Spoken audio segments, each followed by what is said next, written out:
Salamat po. So Mr. now, Chairman. during a previous hearing, sabi, inadmit under oath pareho ni Huang Suyen at ni Lincoln Ong na kulang sila ng pera to buy the equipment and supplies covered by the procurement contracts awarded to them by PSDBM under you. Umamin sila na kailangan nila ng help galing kay Michael Yang para i-guarantee na yung suppliers nila sa China talagang mababayaran nila. So, gusto ko lang i-retrace yung siguro typical steps nyo while you were head of PSDBM, Attorney Lau. Para matulungan nyo akong maintindihan yung decision-making process nyo during that time. So, sabihin natin, gumising kayo isang araw, punta kayo sa office, may nahanap kayong letter of intent from this newly formed, newly incorporated company sa desk nyo.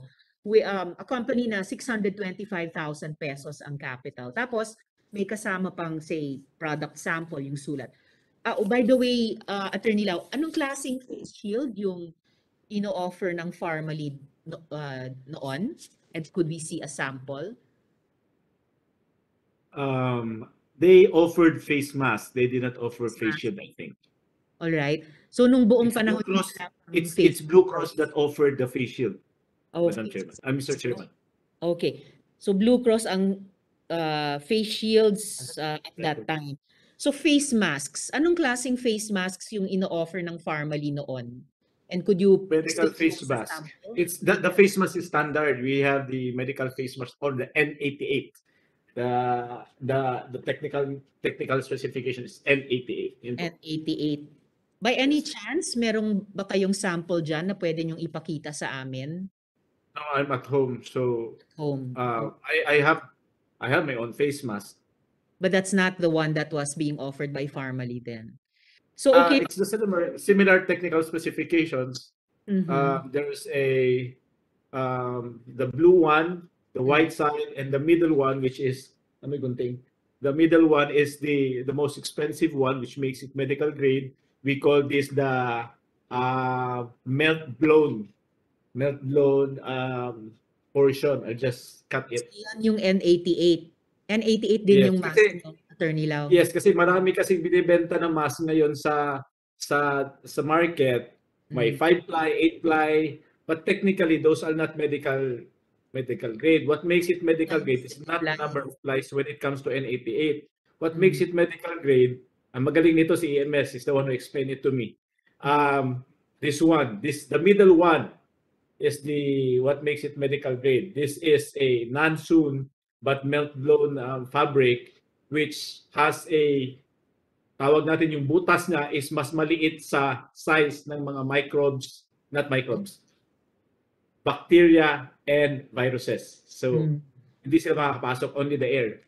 So, yun yung medical grade. That's it. Ang nagturo sa inyo tungkol dyan sa N88 ang EMS, sabi nyo magaling sila. Sana sila lang yung inawarkan nila, no? At ninyo, sana pinayagan nyo silang makadeliver ng buong contracted supply they were able to deliver in full. They were able to deliver in full. 25% lang nyo sila binayaran at contract price. Kasi, di ba? No, it's total contract price po. It's the same because there's a clause there which allows us to for the protection of the government and for the protection of the supplier when di ba, nagrereklamo kayo dun sa, may SRP, dapat hindi lalagpas. Pag bumaba yung SRP, even the price of EMS has to drop in order to protect the interest of the government. It will remain to the advantage of the government. It will also protect EMS because hindi sila ma-put into allegation na, overpriced kayo. So pag bumababa yung SRP, bumababa din yung price nila. And tapos, speaking of protect SRP, their interest. Teka, Attorney Lau, speaking nga po of SRP, gaya ng tinukoy ni Sen Kiko noon, maling basehan yon ng PSDBM for bulk procurement. Kasi nga, I think, retail price. Anyway, that's not my main question po dito, Attorney Lau. SRP is one of the bases. In fact, GPPB issued a resolution on that as part of our basis in monitoring the prices of our, when we procure, we base it on the DOH previous procurements, the DTI SRP, and preliminary market scanning. So these are the three anchors that we Mr. Chairman, use. So, Mr. Chairman, with the permission of Senator Antiveros, Yes. just for the record, no less than Secretary Duque has already manifested when we asked him about the basis for purchasing these masks that the SRP is purely retail, not wholesale. For the record, they were buying millions. That's not retail, no matter how you look at it. Ma'am, Can we request Chairman, Mr. Lau? Are you smirking? no, Are you no po. smirking, Mr. Lau? I'm smiling, Mr. Chairman. So Kasi po, what's yung funny? insist What's natin, funny? Why is it funny? yeah, if I find it humorous, Mr. Chairman, It is not because yung humorous when SRP you overprice, Mr. Lao. yeah, It is not humorous when people are dying because of substandard materials, particularly. people are dying, that's why we procured it for them. Yeah, you procured it substandard for them. And then there are half a billion. How do you explain, Mr. Lao? How do you explain $500 million pesos worth of testing kits expired under your watch? It's not funny. This is not funny, Mr. Lao. This is not funny. For the record. And I'm done. Thank you, Madam Senator Hontiveros. Thank you, Mr. Chairman. Thank you, Sen Kiko. Thank you, Mr. Chairman. So, Attorney Lau, Yes. so just to continue walking through what might have been a typical decision-making process nung panahon ninyo, no? So, sabihin natin na impress kayo sa sample ng N88 mask na naka-attach sa sulat. Professional na professional ang dating sa inyo.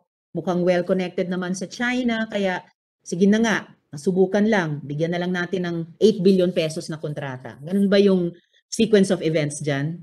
No, that is inaccurate and misleading, Mr. Chairman. Oh, The letter that they sent is a letter of intent. The Mhm. offer is 900,000 pieces of face masks on hand.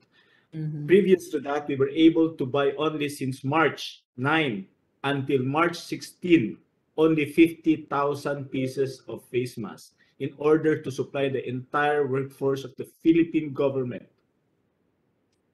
That is the first time.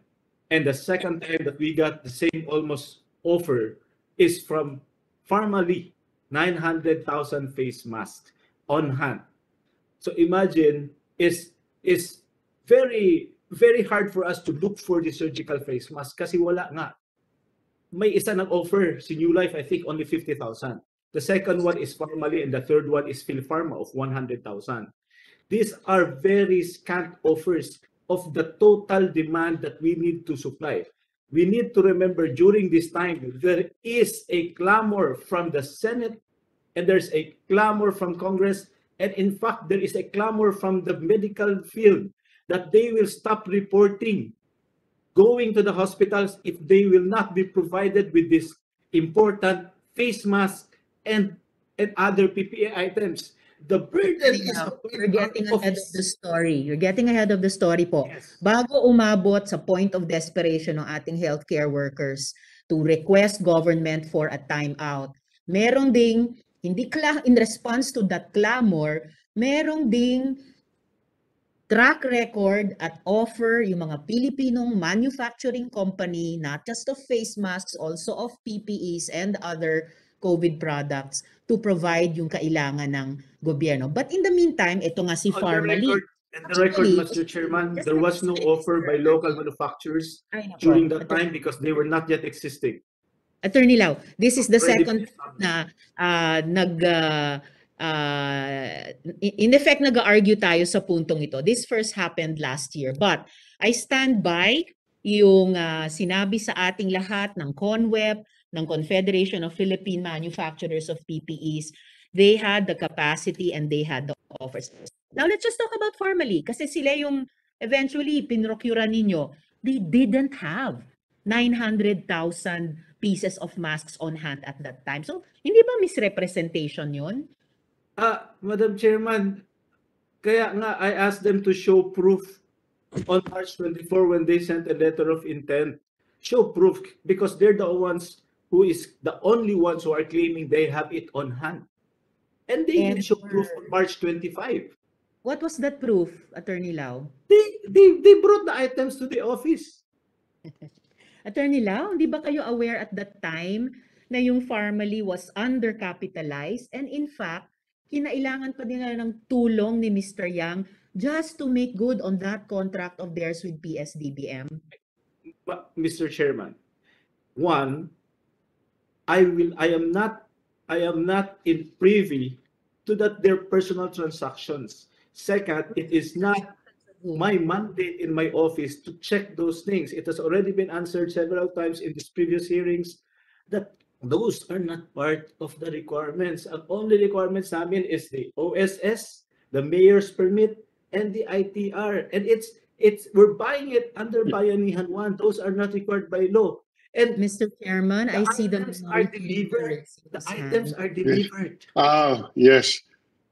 Yes, excuse me, Risa, I hate to interrupt, Minority but leader. this, Mr. Lau, you know, and I, in the previous hearings, I confronted you with the law which says you have to look at the financial capacity of the supplier. You admitted that you did not look at the articles of incorporation.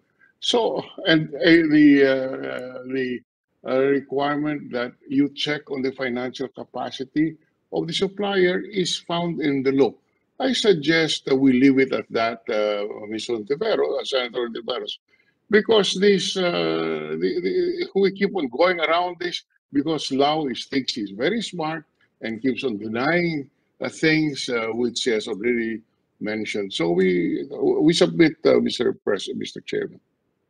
Thank you, Mr. Chairman. The chair agrees with the Senate President, the Senate Honorable Floor Leader, and I would like to caution Mr. Lau, do not raise your voice against a lady, especially as I a apologize, Mr. Chairman. Mr. Chairman, You must. it's No. my Don't biological. give me any questions. There is My no thought is explanation for that kind of conduct. I apologize, Mr. Chairman. I really apologize. You're out of line. Senator Antiveros, I apologize. Go ahead, please. Salamat I kayo, apologize. Attorney Lau. Thank you, Mr. Chairman. Just additional questions about the PGI RT-PCR test kits, no? During your time as executive director of the PSDBM, do you recall, Attorney Lau, having procured BGI RT-PCR test kits at saka din MGI, Easy DNA RNA extraction kits from Farmally? I can recall several items that we procured. I think we have the A-Star Fortitude. I'm not aware of the MGI. I'm aware of the BGI. I'm aware of Sansure. I'm aware of Gene Expert. Several other small volume of other brands. Okay. But MGI, I'll have to check. I'm not aware. I think BGI, MGI is the same. Yes. I'm not confident. To remind you, Attorney Lau, ultimately galing sa parehong manufacturer yan. Kasi ang MGI, subsidiary ng BGI or yung Beijing Genomics Institute. So, kanina decision din po mag-procure ng BGI at ng MGI kits through Farmally? Sa inyo rin bang decision yun? No, the decision is based either on the offers provided to us or if they have this exclusive distributorship agreement. Sometimes, I think I also have a letter addressed to BGI main in the course of the transaction kasi nung pinadala sa amin ng DOH yan, hindi kasi namin alam where to source it. Just people just come to us, institutions make offers when they offer to supply. Most of them are coming from DOH kasi old suppliers sila ng DOH. The problem we had during that time is most of the offerers, like si Gene Expert offers to us 24 months. 24 months, but staggered. Ang problema namin, hindi natin alam kung aabot ng 24 months ang tawag doon, ang COVID. Some offers like BGI, may restriction, then open kasi minsan sasabihin nila we will offer but you have to help us with the government. Like Singapore, I think A-Star Fortitude, we had a problem. Singapore stopped exportation. China initially stopped exportation. Gene Expert, US stopped exportation. Now, we also have certain restrictions in the localities. Meron silang, what do you call that? Exclusive distributorship rights.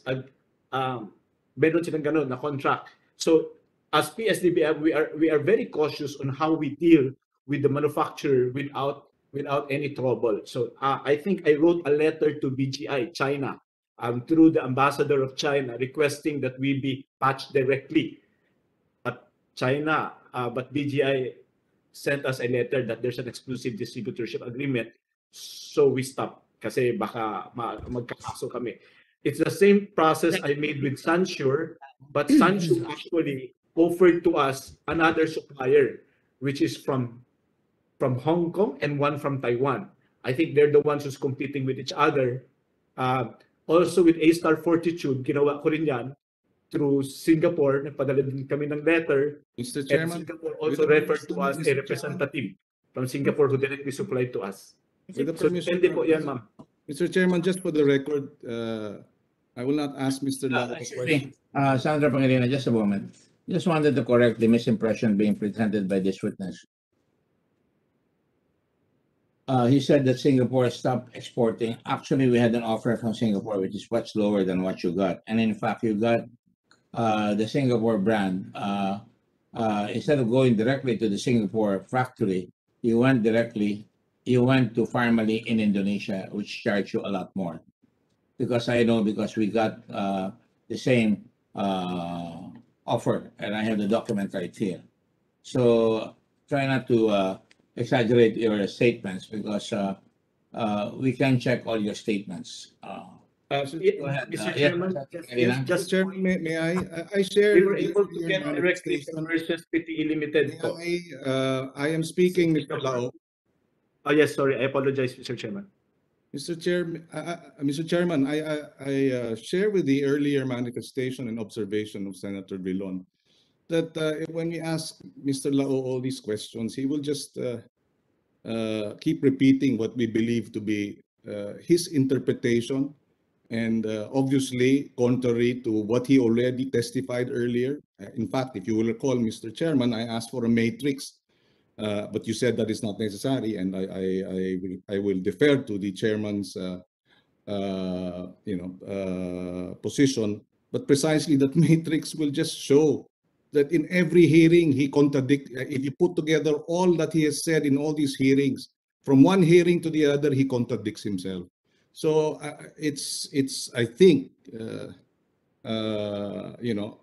already established, and to ask him to further explain will just bring us back to contradiction after contradiction. For the record also, Mr. Chairman, which you said earlier, and may I manifest that marami pa ito, he mentioned earlier about Element, and the data submitted to us by DBMPS will show that Element that has purchased about 7 billion, or was able to deliver about 7 billion pesos worth of purchases from DBMPS, had a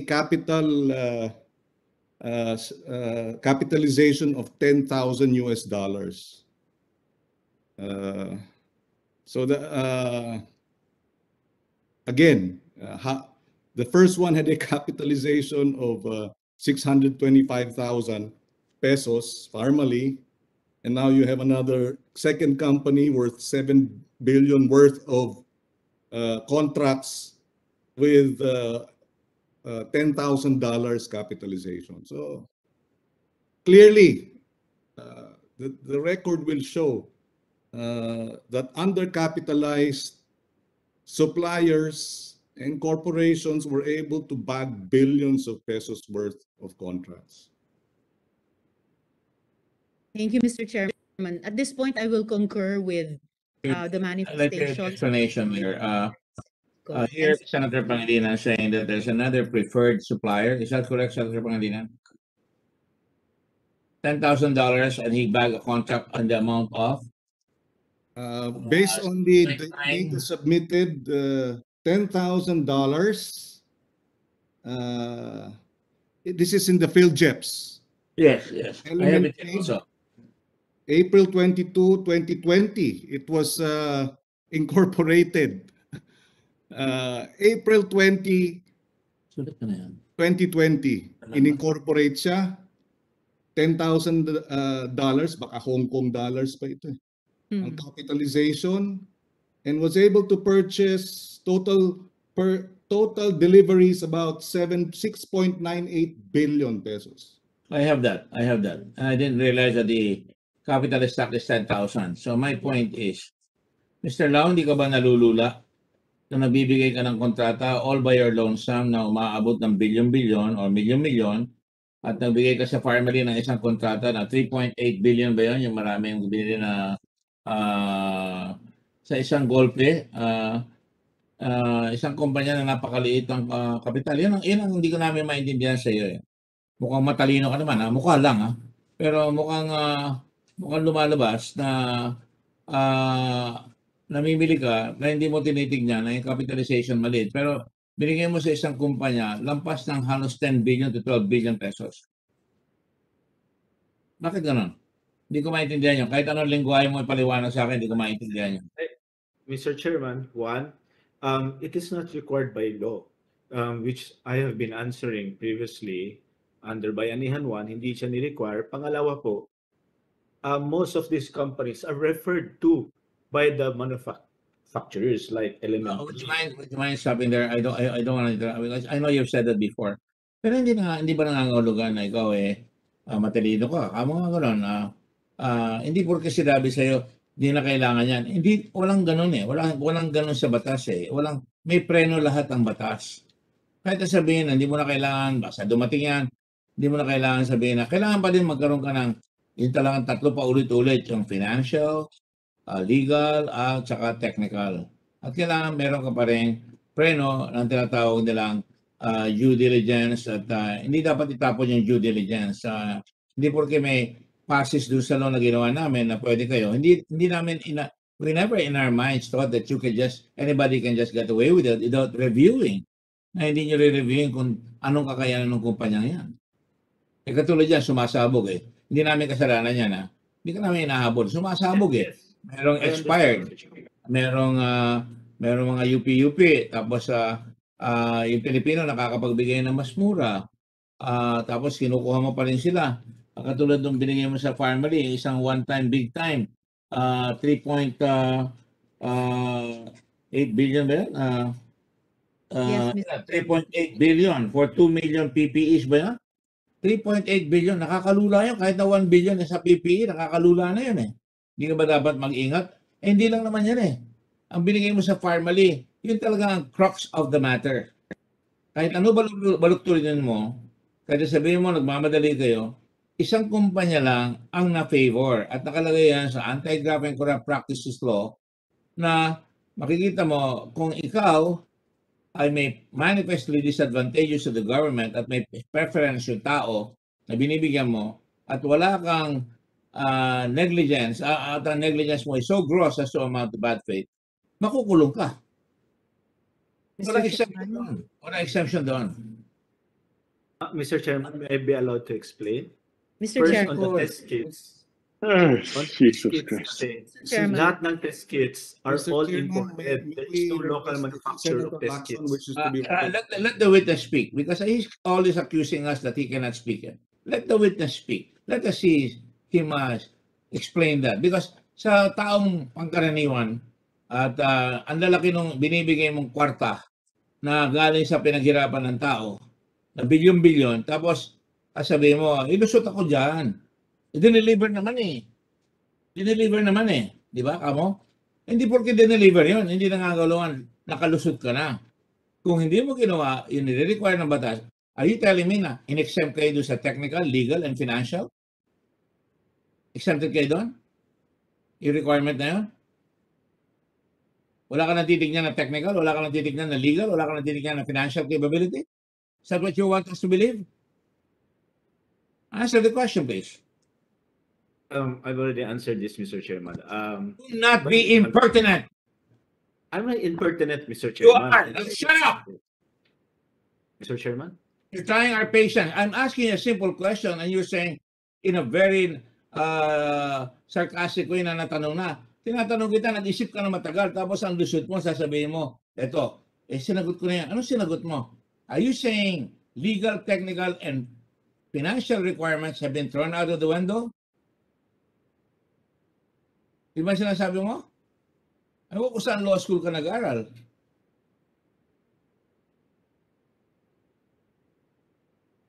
Let the record state that the witness Refuses to answer. because he's trying to think of another lie.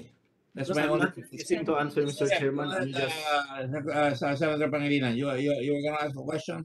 Oh, Senator Lacson is raising his hand. All right, Senator Lacson, please go ahead. Senator Lacson. You know, pinagbigyan na kita eh. Binastos mo na yung isang babaeng senador eh. Tapos akong babasusin mo. Hindi kita paparanin. Yung impunity ninyo sa administrasyon na ito, hindi makakaraan sa mga taong katulad namin dito sa Senado. Go ahead, please, Senator Lacson.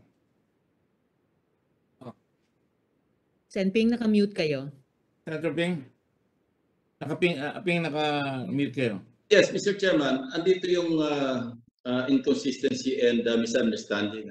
Si Atty. Lau keeps invoking bayanihan to heal as one act, which says it provides for an expeditious manner. Kasi kinorek natin to sa bayanihan to, nilagyan natin ng judicious economical. So he keeps invoking that.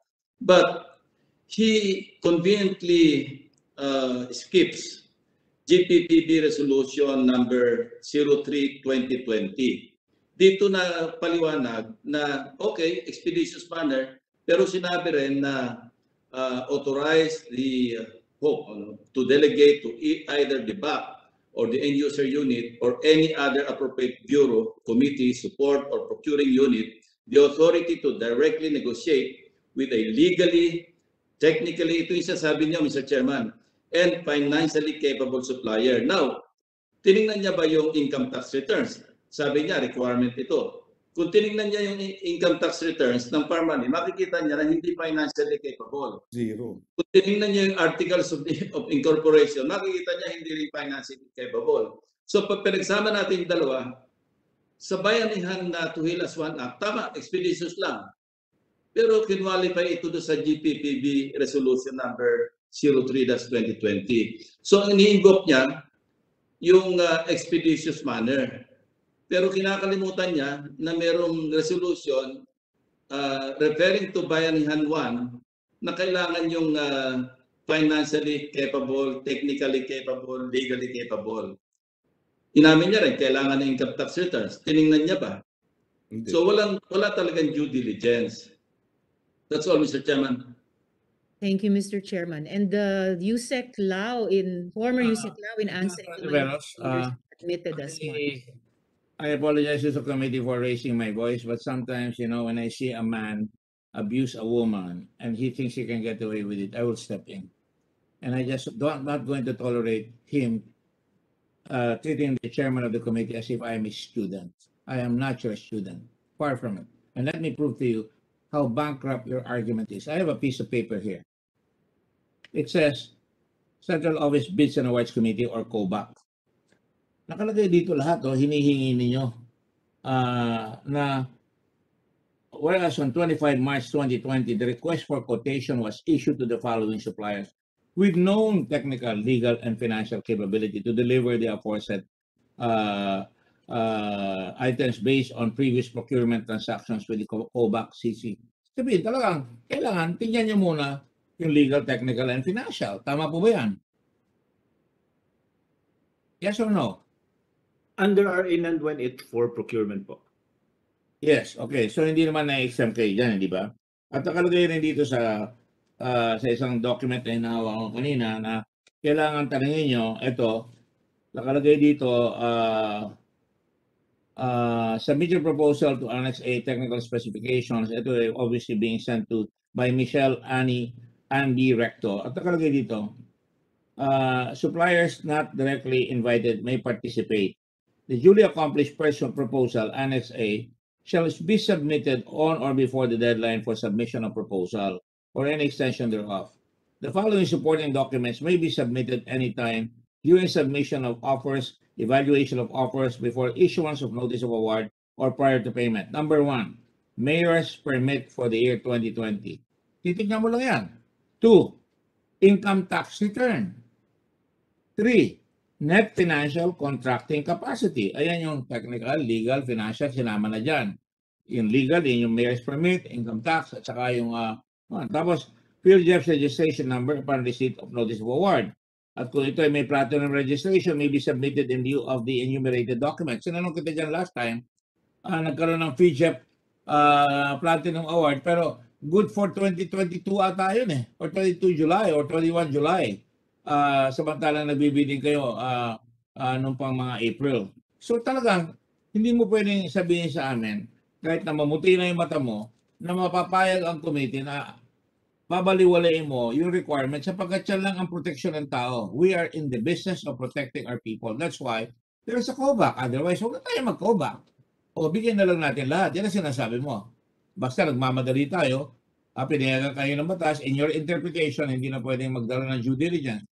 You know, even if you drive a car, you still have to have a license and you have to get a student permit before that, and you are required to make sure na nag-aral ka at may lisensya ka. Ito, bilyon-bilyon. Bilyon-bilyon. Kahit na ba, sabihin mo, ulit na naman ito, kaya ba niya? Ay lumalabas ka, hindi ka ba nakakahalata? Nag-deliver ka agad, tapos yung pala, galing pala sa supplier. So wala siyang capability. Di ba? Malinaw na malinaw yan. Mr. Chairman, if You I may explain. continue. If you want to explain, you may explain. Mr. Chairman? Senator Lisa, Yes, Mr. Chairman. I'm still finishing my, Yes, I'm just Mr. Chairman. asking him to answer para hindi tayo pinapaikot itong mamang ito. So it belies everything that you said. Mr. Chairman, yun nga, when we were procuring under Bayanihan 1, that's the only requirement mandated to us. So that's what we are complying. If they are able to comply, then by law, we are allowed to make such an award to them. Yun po.